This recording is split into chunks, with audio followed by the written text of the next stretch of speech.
जय हिंद दोस्तों। आज इस वीडियो में हम अभी जो करंट टाइम पर विवाद चल रहा है महिला आरक्षण और परिसीमन से रिलेटेड, उसी को बहुत ही बेहतरीन तरीके से समझने वाले हैं। समझेंगे कि आखिर ये पूरा विवाद है क्या। आपको पता ही है कि सरकार अभी एक बिल लेके आई थी जिसमें वो 5 प्रस्ताव प्रस्तावित थे, वो पास कराना चाहती थी एंड उसके लिए वो 131वां संविधान संशोधक विधेयक भी लेके आई थी। लेकिन ये जो पूरा बिल था ये पास नहीं हो पाया, अपोजिशन ने ये पास नहीं होने दिया। तो समझेंगे कि ये जो सरकार थी, ये जो बिल लेके आई थी, इसमें ऐसा क्या खास था, क्यों ये सरकार ऐसे ये बिल को पास करवाना चाहती थी, ऑपोजिशन ने क्यों इस बिल को पास नहीं होने दिया। सब कुछ एकदम इजी वे में समझेंगे कि ये महिला आरक्षण से रिलेटेड क्या है पूरा मुद्दा, ये परिसीमन क्या होता है, डेलिमिटेशन, सब कुछ एकदम इजी वे में समझेंगे। बस आप अंत तक वीडियो में बने रहिएगा। तो देखो, बहुत ही सिंपल तरीके से समझेंगे, एकदम इजी वे में, स्टेप बाय स्टेप। देखो, सबसे पहले तो हम समझते हैं कि ये परिसीमन यानी डेलिमिटेशन क्या है।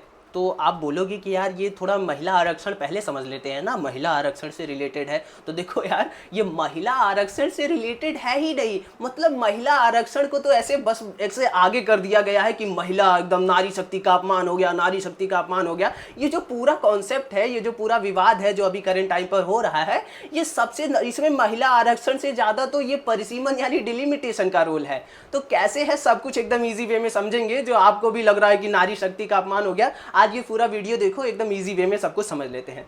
सबसे पहले समझते हैं कि परिसीमन यानी डेलिमिटेशन होता क्या है। तो देखो, डेलिमिटेशन बहुत ही सिंपल तरीके से समझते हैं। जैसे चुनाव होता है, लोकसभा के चुनाव होते हैं, विधानसभा के चुनाव होते हैं। अब जब लोकसभा के चुनाव होते हैं तो आपको पता होगा कि हमारा जो लोकसभा है उसमें 543 सीटें हैं। अब 543 सीटें हैं तो ऐसे हमारे पूरे देश में 543 कॉन्स्टिट्यूएंसीज भी होंगी, जहां से ये जो 543 एमपी गए हैं, सेलेक्ट होकर गए होंगे। तो ये जो कॉन्स्टिट्यूएंसीज बनाई जाती हैं ऐसे पॉपुलेशन के आधार पर बनाई जाती है कि हर जगह ऐसे बराबर पॉपुलेशन रहे अच्छे से, वहां से फिर एक एमपी वैसे उठे तो फिर ऐसे सब कुछ मैनेज हो जाएगा अच्छे से, जो जनता का है देखभाल किया जाएगा। ऐसे कॉन्स्टिट्यूएंसीज बनाई जाती हैं। अब ये जो कॉन्स्टिट्यूएंसीज ऐसे बनाई जाती हैं ना, ये कॉन्स्टिट्यूएंसीज ऐसे बनाने की प्रक्रिया, इसी को कहते हैं परिसीमन यानी डिलिमिटेशन। तो बेसिकली ऐसे जो कॉन्स्टिट्यूएंसीज बनाई जाती हैं पॉपुलेशन के आधार पर ऐसे चुनाव के लिए, उसी को हम डेलिमिटेशन यानी परिसीमन कहते हैं। अब ये जो करंट टाइम पर विवाद चल रहा है इससे रिलेटेड, इसको हमें समझना है तो थोड़ा हमें परिसीमन यानी डेलिमिटेशन के थोड़ा इतिहास में जाना होगा कि इतिहास में क्या चीज हुआ था। क्योंकि इतिहास थोड़ा समझ लेंगे परिसीमन यानी डेलिमिटेशन का, तभी जो करंट टाइम पर इससे रिलेटेड विवाद है उसको बहुत ही ईजी वे में समझ पाएंगे। इतिहास क्या है इसका, तो देखो, हमारा जो भारत है इसमें क्या कहा गया था कि जैसे हर 10 साल पे सेंसस हमारे इंडिया में होता है। जैसे 51 में हुआ था, 61 में हुआ, 71 में हुआ, 81 में हुआ, 91, 1, 11 में हुआ था, तब से नहीं हुआ, 21 में होना था नहीं हुआ, अभी 2026 में हो रहा है। तो ऐसे हमारा हर 10 साल में सेंसस होता है। तो अब क्या हुआ, हमारे देश में कहा गया कि जैसे 10 साल पे सेंसस होता है ऐसे ही 10 से 15 साल में हम लोग परिसीमन यानी डेलिमिटेशन भी करवा लेंगे। जैसे अब जैसे सेंसस हुआ, पॉपुलेशन बढ़ेगा तो उसके हिसाब से हमें कॉन्स्टिट्यूएंसीज भी बढ़ानी होगी, तो जिसके लिए हम परिसीमन करके फिर अपनी जो सीटों की संख्या है उसको भी ऐसे बढ़ाते रहेंगे। तो ऐसा कहा गया था। तो शुरुआत में तो ऐसे ही चलता रहता है, पहले सेंसस होता है फिर उसके बाद डेलिमिटेशन होता है। तो सेंसस में जैसे जनसंख्या बढ़ी तो उसके हिसाब से डेलिमिटेशन करके कॉन्स्टिट्यूएंसीज बढ़ा दी जाती थी, सीटों की संख्या बढ़ा दी जाती थी, ऐसे ही हो रहा था। लेकिन साल आता है 1971। आपको पता है कि जो अभी करंट टाइम पर हमारी लोकसभा की सीटें हैं ये सब 1971 वाली पॉपुलेशन के आधार पर है। कैसे समझते हैं, देखो 1971 में जो हमारा सेंसस हुआ वो हुआ, फिर उसके बाद इसमें हमारी जो पॉपुलेशन निकली देश की वो निकली 55 करोड़। अब 55 करोड़ पॉपुलेशन निकली, फिर उसके बाद हमारा परिसीमन हुआ। परिसीमन जब हुआ तो 55 करोड़ के हिसाब से हमारे पूरे देश में 545 कॉन्स्टिट्यूएंसीज बना दी गई, लोकसभा की 545 सीटें कर दी गई। अब ये पूरा हो गया। अब क्या हुआ, इस समय इंदिरा गांधी जी थी प्रधानमंत्री, तो उन्होंने कहा यार पॉपुलेशन तो बहुत बढ़ रहा है, इसको कंट्रोल करना पड़ेगा, बहुत ही दिक्कत हो जाएगा, हमारे पास जगह भी तो नहीं है। वो जो हमारा पुराना वाला संसद भवन था, अभी नया वाला आ गया लेकिन पहले पुराना वाला था, उसमें जगह भी नहीं है। अब क्या किया जाए, तो इंदिरा गांधी जी ने, आपको पता होगा उनके समय जब इमरजेंसी लगी थी, उन्होंने बहुत बड़ा संविधान संशोधन कर दिया था, 46वां संविधान संशोधन। इसमें बहुत एकदम उसको मिनी कॉन्स्टिट्यूशन कहा जाता है। तो उसमें ना एक संशोधन और किया था, उसमें यह कहा कि ये जो परिसीमन है यानी डिलिमिटेशन, इसको हम 25 साल के लिए पोस्टपोन कर दे रहे हैं कि जब आगे 25 साल होंगे 2001 में, तब ये जो परिसीमन है ये तब किया जाएगा। अभी 25 साल तक ये परिसीमन जो है नहीं किया जाएगा, सीटों की संख्या इतनी ही रहेगी जितनी 545 है। तो ऐसा उन्होंने कर दिया। अब ऐसे ही चलता रहता है। तो यहाँ पे परिसीमन जो है ऐसे फ्रीज हुआ और बोला गया कि 2001 में फिर आप परिसीमन कर सकते हो। तो ऐसे से ये साल निकल गया। अब साल आता है 2001। इसमें कहा अब ये जो फ्रीज है खुलता है कि अब परिसीमन करना होगा, सीटें बढ़ानी होगी। लेकिन अब इसमें क्या होता है कि हमारे जो प्रधानमंत्री थे अटल बिहारी वाजपेयी जी थे। अब अटल बिहारी वाजपेयी जी को ये फ्रीज अब खुल गया था, परिसीमन करवाना था, लेकिन अब कैसे करें, बहुत दिक्कत हुआ था। कौन कौन सी दिक्कत थी? सबसे पहला तो संसद भवन ही नहीं था, जो जगह थी बहुत छोटी थी। अब उसमें ऐसे सीटें बढ़ाएंगे तो कहां बैठेंगे, सब जगह ही नहीं थी। सबसे पहला रीजन तो ये हो गया। देन दूसरा रीजन नॉर्थ वर्सेस साउथ।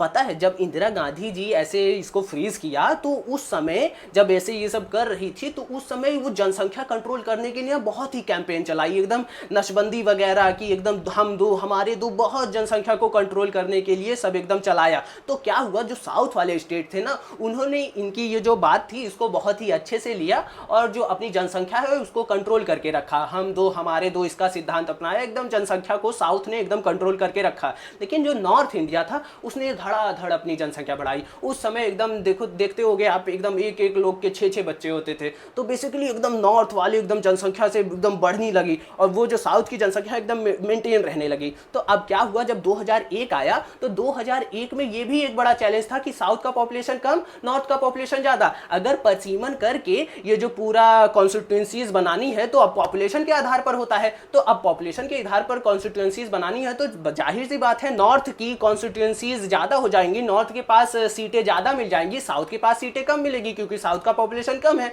तो जिस कारण ये जो अटल बिहारी वाजपेयी जी थे हमारे, इन्होंने क्या किया कि जैसे इंदिरा गांधी जी ने ऐसे बॉल फेंका था कि 2001 में होगा परिसीमन, तो इन्होंने ऐसे बॉल फेंक दिया कि 2025 में होगा परिसीमन, तब तक के लिए फ्रीज। अब कोई उपाय ही नहीं है ना, जगह भी नहीं है, और उसके बाद ये नॉर्थ साउथ वाला ये जो विवाद है इसको कैसे सुलझाया जाए, उसका ज्यादा है उसका कम है, कैसे किया जाए। तो इस कारण इन्होंने भी ऐसे पास कर दिया, 2026 कर दिया। तो परिसीमन से रिलेटेड जो पूरा इतिहास है आप समझ गए होंगे। अब समझते हैं कि 2026 आ गया, ये बिल भी लेके आई थी सरकार। क्या लिखा था ऐसा बिल में परिसीमन से रिलेटेड? परिसीमन तो करना ही पड़ेगा ना, क्योंकि 50 साल से बताओ ऐसे ही चलता आ रहा है, परिसीमन ऐसे बार बार टाल दिया जाता है, तो परिसीमन तो करना होगा। तो उस बिल में ऐसा क्या था कि मतलब वो जो ऑपोजिशन है वो नहीं चाहता कि वो बिल पास हो जाए। सब कुछ आइए उसको समझते हैं एकदम ईजी वे में। तो देखो, ये जो सरकार अभी बिल लेके आई थी ना, इसमें 5 चीजें प्रस्तावित थी। 131वां संविधान संशोधक विधेयक लेके आई थी ये 5 चीजों को कराने के लिए। सबसे पहला चीज इनका जो उसमें प्रस्तावित था वो क्या था पता है?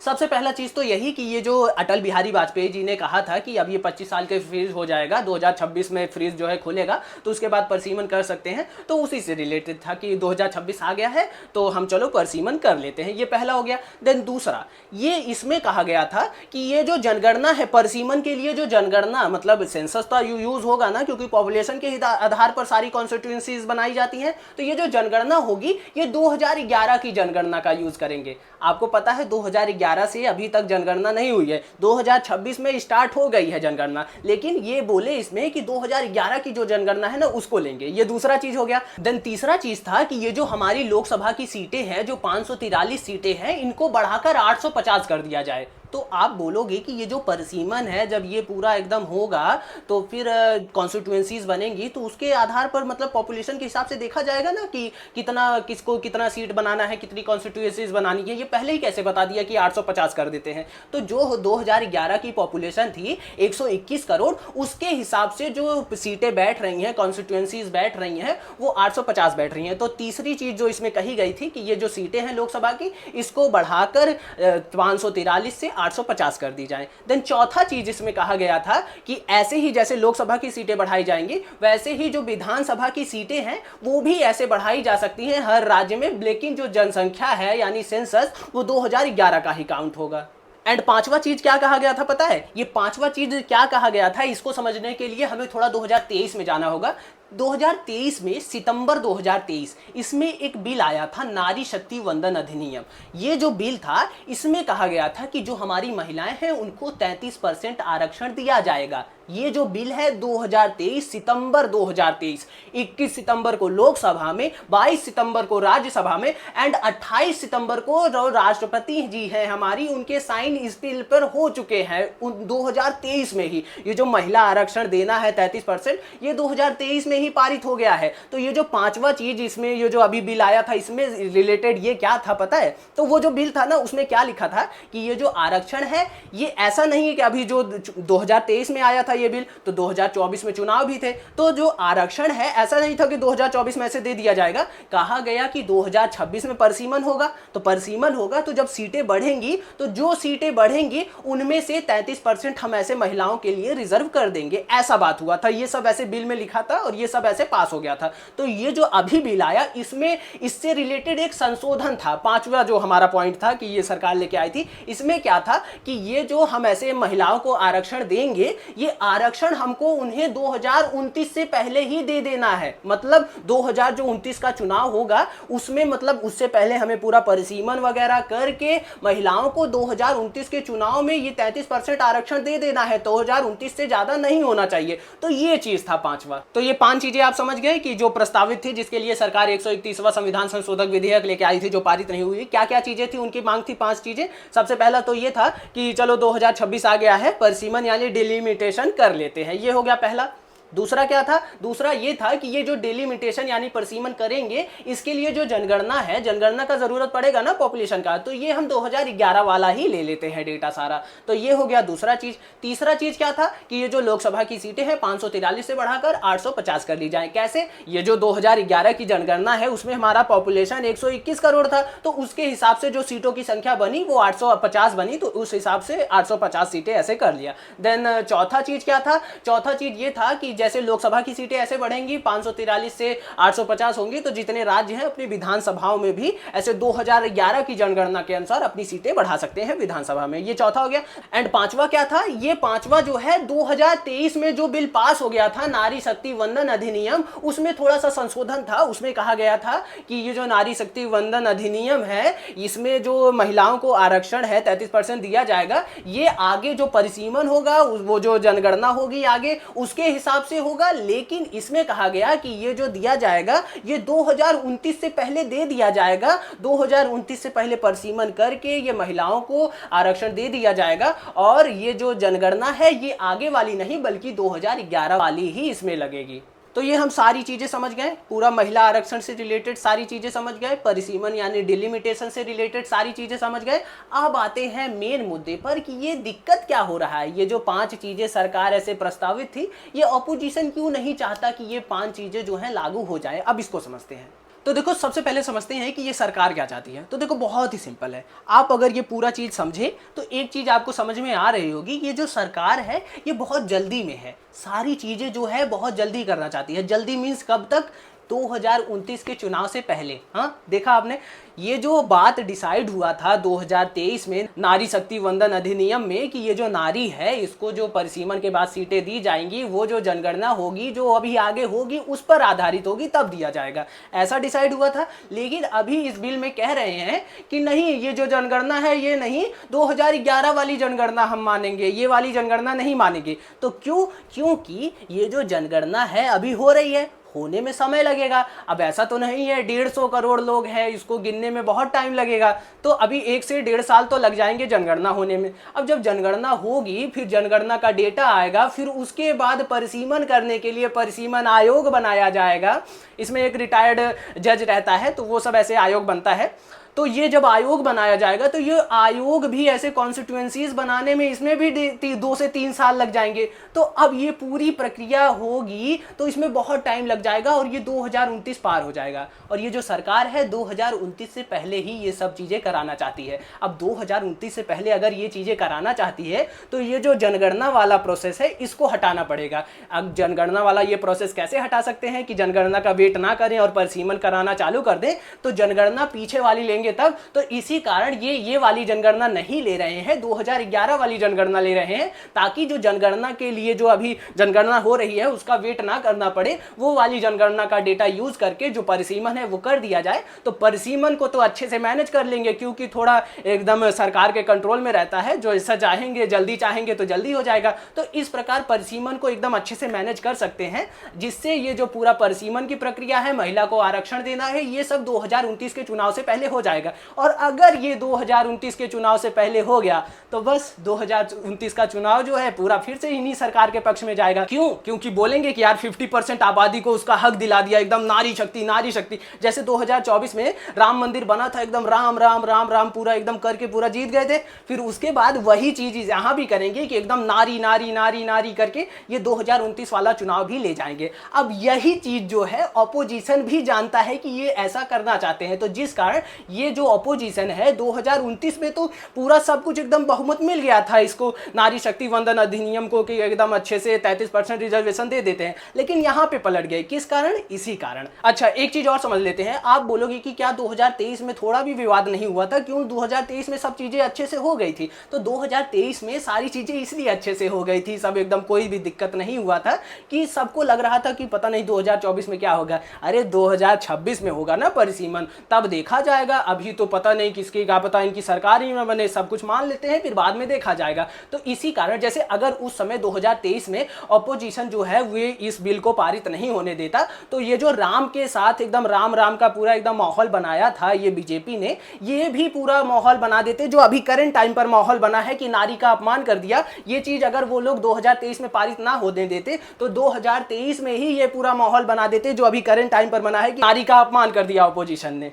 तो इस कारण 2023 में तो अपोजिशन ने उसको पारित कर दिया, लेकिन अब वही चीज फिर से आ गई, अब बीजेपी फिर से आ गई, अब 2026 भी आ गया, अब फिर से वही सेम चीज हो गई। लेकिन अगर अब की बार इन्होंने ये पारित कर दिया होता तो ये जो पूरा खेला था ये फिर से वही हो जाता और फिर से बीजेपी यही जो नारी शक्ति वाला डंका है जो राम वाला बजाया था 2024 में, नारी शक्ति वाला डंका बजा के 2029 का भी चुनाव लेके चली जाती। तो इसीलिए जो अपोजिशन है उसने इसका विरोध किया और ये जो बिल है इसको पारित नहीं होने दिया।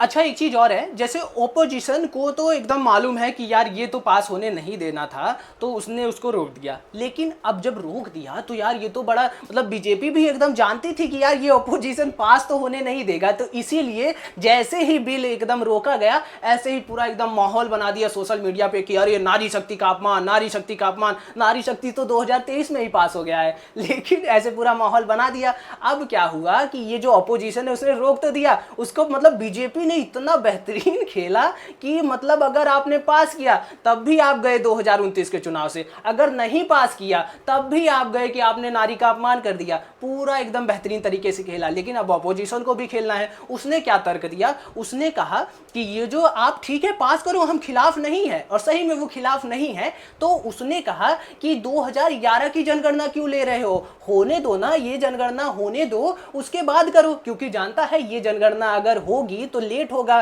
फिर उसके बाद अभी 1-2 साल लगेंगे जनगणना होने में, फिर परिसीमन आयोग बनेगा, तो 2029 के चुनाव से पहले नहीं होगा। तो ये भी एक चीज बताया उन्होंने कि ऐसा कर लो। अच्छा दूसरा चीज क्या तर्क दिया उन्होंने? कहा कि अगर आपको नारियों की इतनी चिंता है तो आप इसी में कर लो ना, इसी में 33% आरक्षण दे दो 2029 तक, यही जो सीटें हैं 543 इसी में दे दो। अच्छा इसमें ऐसा नहीं है कि सिर्फ पूरा सरकार का ही नुकसान है, जो सरकार ऐसा नहीं कर रही, इसमें सबका नुकसान है। क्योंकि बेसिकली क्या होता है पता है, जैसे ये लोग बोल रहे हैं कि 543 सीटें हैं इन्हीं में से दे दो। अब ये जो 543 सीटें हैं इनमें 33% किया जाएगा तो 180 सीटें, तो जितने बड़े बड़े नेता हैं उनकी भी सीटें खतरे में है ना। क्यों? जैसे कहीं रिजर्वेशन हो जाता है तो कैसे होता है, जब रिजर्वेशन हो जाता है तो ऐसे जो सारी कॉन्स्टिट्यूएंसीज होती हैं उनका एकदम नाम लिख के ऐसे एक डब्बे में डाला जाता है और फिर उसमें से एक एक ऐसे पर्ची निकाला जाता है। फिर जो जो ऐसे निकाला जाएगा वो सीटें ऐसे जिसके लिए रिजर्व करना होता है उसके लिए रिजर्व हो जाती हैं। अब इससे क्या होगा कि ये जैसे मान लो मोदी जी की एकदम वो वाराणसी वाली एकदम जो सीट है वो रिजर्व हो गई, महिला लेके चली गई। अब मोदी जी कहाँ से लड़ेंगे? दूसरी जगह से लड़ना पड़ेगा, पता नहीं जीतेंगे कि नहीं जीतेंगे। राहुल गांधी जी की सीट चली गई, तो बेसिकली ऐसे सबकी सीटों का खतरा रहता है, जिस कारण 2023 में डिसाइड हुआ था कि हम लोग जो आगे परिसीमन करने के बाद सीट आएगी उसमें देंगे। लेकिन तो अभी जानते हैं कि ऐसा तो सरकार करेगी नहीं, तो ये भी एक पकड़ा दे रहे हैं कि यही में से दे दो ना अगर महिला की इतनी चिंता है। तो बेसिकली यही पूरा मुद्दा है। अच्छा एक चीज और है, ये हमने सरकार का पूरा पक्ष समझ लिया, ऑपोजिशन के बारे में सब कुछ समझ लिया। एक पक्ष और है, that is south India, south Indian state. ये जो वोट पड़े हैं, बिल पारित नहीं हो पाया, इसमें सबसे बड़ा योगदान साउथ स्टेट्स के एमपीज का भी है। तो क्यों वैसे उन्होंने क्यों पारित नहीं होने दिया? तो शुरुआत में हमने बात किया था ना कि 1976 में 25 साल का फ्रीज लगा कि परिसीमन जो है 2001 में होगा, 2001 में फ्रीज लगा कि 2026 में होगा। क्यों बार बार टल रहा था? नॉर्थ वर्सेस साउथ के लिए ना, साउथ का पॉपुलेशन कम, नॉर्थ का पॉपुलेशन ज्यादा, तो परसिमन करेंगे तो कॉन्स्टिट्यूएंसीज जो है बढ़ेंगी पॉपुलेशन के आधार पर, तो नॉर्थ में ज्यादा सीट मिल जाएगा, साउथ में कम, तो साउथ की आवाज जो है धीमी पड़ जाएगी। तो ये भी कारण था। तो जिस कारण ये जो ऐसे जो बिल आया था, इसमें साउथ वाले स्टेट्स के जो एमपीज थे उन्होंने भी इसके विपक्ष में वोट डाला, जिस कारण भी ये जो बिल है ना ये पारित नहीं हो पाया। तो ये साउथ और नॉर्थ वाला ये जो विवाद है इसको कैसे सुलझाया जा सकता है? मतलब परसीमन का तो जरूरत है ना, ये जो हमारी अभी सीट है 545, एक एक एमपी के ऊपर बताओ 30-30 लाख का पॉपुलेशन है, बहुत ही दिक्कत है, परसीमन तो करना पड़ेगा ना। तो ये नॉर्थ वर्सेस साउथ को कैसे, मतलब साउथ को कैसे खुश रखा जा सकता है क्या करके, तो उसको समझते हैं। अच्छा देखो, दो तरीके हैं इस ये जो पूरा प्रॉब्लम है इसको सॉल्व करने के, नॉर्थ वर्सेस साउथ की, कि एकदम अच्छे से परसीमन भी हो जाए और ये जो साउथ है इसको ज़्यादा उतना दिक्कत भी ना हो, एकदम खुशी रहे। तो देखो, ये जो परसीमन करना है करो आप, सबसे पहला तरीका परसीमन करना है करो, पॉपुलेशन के आधार पर जितनी कॉन्स्टिट्यूएंसीज बनानी है बना दो, ठीक है, नॉर्थ में ज़्यादा बन जाएगी, साउथ में कम बनेगी, ठीक है, कोई दिक्कत नहीं। तो इससे क्या होगा, जो लोकसभा है उसमें जो है उनकी सीटें ज़्यादा हो जाएंगी नॉर्थ इंडिया की, साउथ की कम होंगी, ऐसा होगा।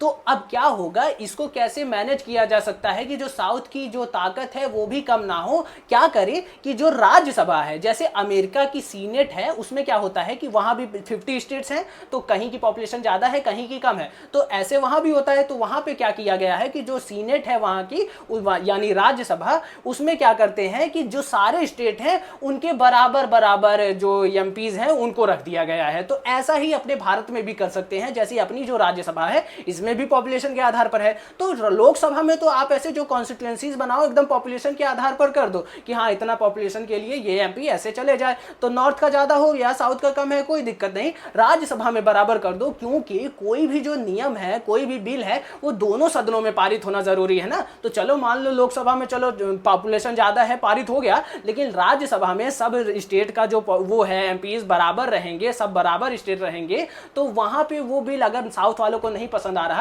तो वहां पे कैंसिल कर सकते हैं। तो यहां पे जो साउथ वालों की जो वो है ताकत है वो बनी रहेगी। तो इस प्रकार हम कर सकते हैं एंड परसीमन कर सकते हैं, फिर उसके बाद ऐसे सब कुछ मेंटेन रहेगा, जो जनता है उसको भी अच्छे से, कम जनता को देखने के लिए एक अच्छा सा एमपी भी रहेगा, कम कम पॉपुलेशन में एकदम सब कुछ एकदम बराबर रहेगा।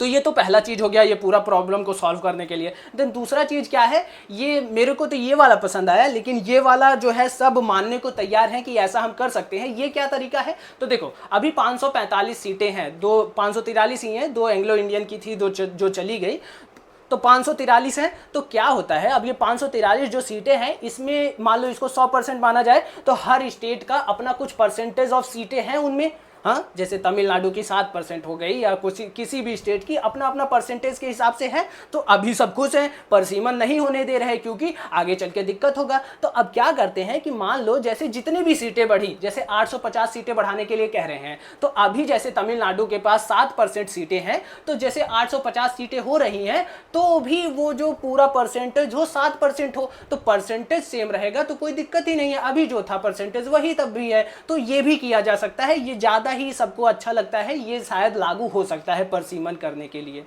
अच्छा, आप बोलोगे कि अगर ये जो दूसरा तरीका है सबको पसंद भी है, लागू हो भी सकता है, तब भी क्यों जो सरकार है उसके विपक्ष में वोट डाला साउथ वालों ने? क्योंकि ये जो सरकार है ना ऐसे लिखित में देने के लिए तैयार नहीं है। सरकार बोल तो रही है कि हम ऐसे दूसरा वाला जो तरीका है, ऐसे जितना परसेंटेज ऑफ सीट अभी है आपका, जब सीट बढ़ेगी उतना ही परसेंटेज ऑफ सीट रहेगा आपका, उतना हम कर देंगे, लेकिन ये लिखित में देने के लिए तैयार नहीं है ना। इतना सब कुछ लिखी है पूरे वो जो 5 प्रस्ताव आए हैं, लेकिन थोड़ा सा ये भी लिख देती कि ये जो सीटें उतना ही परसेंटेज रहेगा, लेकिन लिखने को तैयार नहीं है। तो साउथ वाले स्टेट्स कह रहे हैं कि हमको लिखित में दे दो, हम तो ठीक है करो परसीमन कर लो अपना, लेकिन अब ये जो है सरकार ये लिखित में देने के लिए तैयार ही नहीं है। तो जिस कारण जो साउथ वाले जो वोट्स हैं वो भी नहीं मिले, तो जिस कारण ये जो बिल है ये पारित नहीं हो पाया। तो यही कॉन्सेप्ट था। एक बार पूरा समराइज करके एक निष्कर्ष निकालें तो बस इतना ही निष्कर्ष निकलता है कि ये जो बिल आया था बहुत ही बेहतरीन था। हाँ, ये थोड़ा दिक्कत है कि जो जनगणना ली है वो 2011 की ली है, 2000 ये जो अभी हो रही है इसको नहीं लिया। क्यों? क्योंकि ये सरकार चाहती है कि 2029 से पहले हो जाए। क्यों? क्योंकि ये जो 2023 में ही वादा कर लिया था और 2023 में वादा कर लिया था, 2029 तक भी नहीं पूरा कर पाए, तो इसका तो बहुत बेइज्जती है। तो ये सरकार चाहती है कि 2029 से पहले हो जाए, लेकिन अब ये जो ऑपोजिशन है ये भी जानता है कि अगर 2029 से पहले ये करा लिया तो 2029 में पूरा माहौल बना के बीजेपी फिर से ये इलेक्शन 2029 वाला लेके चली जाएगी। इस कारण विपक्ष ने इसको नहीं होने दिया। एंड साउथ वाले स्टेट्स ने क्यों इसके विपक्ष में वोट डाला? क्योंकि जो सरकार है लिखित में नहीं दे रही है कि हम तुमको जो परसेंटेज ऑफ सीट अभी है वही परसेंटेज ऑफ सीट जब बढ़ेंगी तब भी देंगे। अगर लिखित में दे दो तो साउथ वाले स्टेट भी साथ हैं। साउथ वाले स्टेट इसीलिए साथ नहीं है क्योंकि लिखित में सरकार नहीं दे रही है। अगर आप मुझसे पूछोगे कि मतलब ये पूरा अगर आप बताओ समराइज करके कि क्या देश के लिए क्या सही है, अगर देश एक भारतीय की नज़र से हम सोचें तो क्या बेहतर रहेगा, कौन सही है कौन गलत है, तो देखो ये जो सरकार ये लेके आई थी पूरा बिल सही है, काफ़ी हद तक सही है और ये चाहती है कि 2029 से पहले पास हो जाए तो ये भी बहुत अच्छे से सही है। एकदम कोई भी चीज़ जल्दी हो जाए तो बहुत ही अच्छा है। और ये जो आप बोल रहे हो कि ये जो जनगणना है 2011 की ले रही है, 2026 की नहीं ले रही, तो इसमें भी बहुत एक अच्छी चीज़ है। क्या है उसमें अच्छी चीज़ पता है? कि 2011 की जनगणना ले रहे हैं, 2011 में हमारी पॉपुलेशन जो थी 121 करोड़ थी, उसके हिसाब से जो सीटें बैठ रही हैं 850 बैठ रही हैं। तो हमारा जो अभी संसद भवन है उसमें ज़्यादा से ज़्यादा सीटें 888 ही हैं और 850 सीटें 2011 की जनगणना के अनुसार बैठ रही हैं। तो अगर ये तो वहां की जनगणना ली जाए तो ये जो परिसीमन होगा उसके हिसाब से बहुत ही अच्छे से सब चीजें 850 सीटें हो जाएंगी, सब कुछ एकदम अच्छे से हो जाएगा। 2029 के चुनाव में 33% महिलाओं को आरक्षण भी मिल जाएगा, बहुत ही बेहतरीन है। और ऑपोजिशन क्या कह रहा है कि नहीं 2011 वाला मत लो, 2026 वाला लो।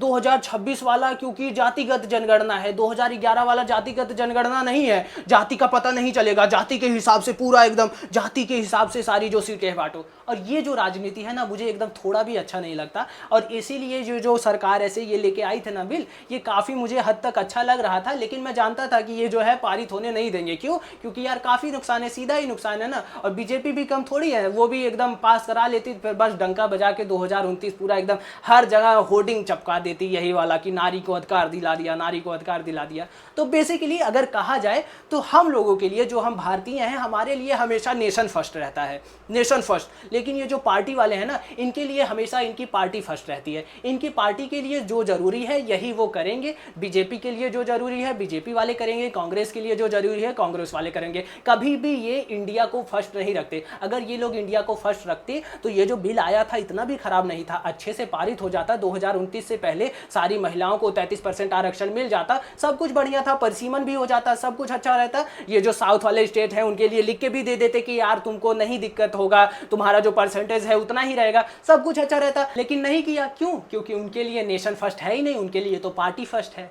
तो यही कॉन्सेप्ट था, हमने सब कुछ एकदम इजी वे में समझा। पूरा जो महिला आरक्षण से रिलेटेड विवाद था सब कुछ एकदम इजी वे में समझा। ये जो परिसीमन है, डिलिमिटेशन, इसको भी एकदम इतिहास से लेकर प्रेजेंट तक सारी चीजें इसके बारे में समझी। सरकार क्या चाहती है वो भी समझा, ऑपोजिशन क्या चाहता है वो भी समझा, एंड बीच में वो जो साउथ वाले स्टेट्स हैं उनकी क्या मांग है वो भी समझा। बेसिकली सारा कुछ हमने एकदम ईजी वे में समझा। मैंने एकदम 100% दिया समझाने के लिए आपको। आई होप आप भी समझे होंगे। मिलते हैं अगली वीडियो में। जय हिंद।